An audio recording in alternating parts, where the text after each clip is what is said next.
Hello friends, in this video I will show you how to insert rose or any flower or any picture in your text or in your name. So firstly,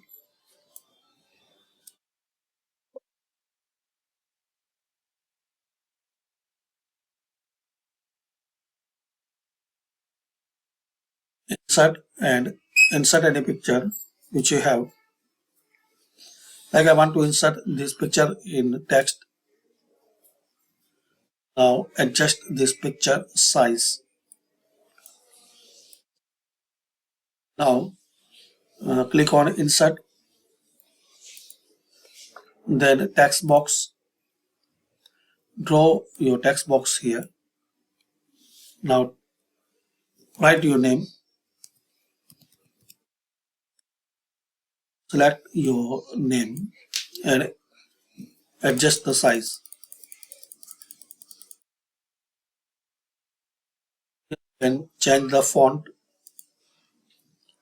and make more proper size.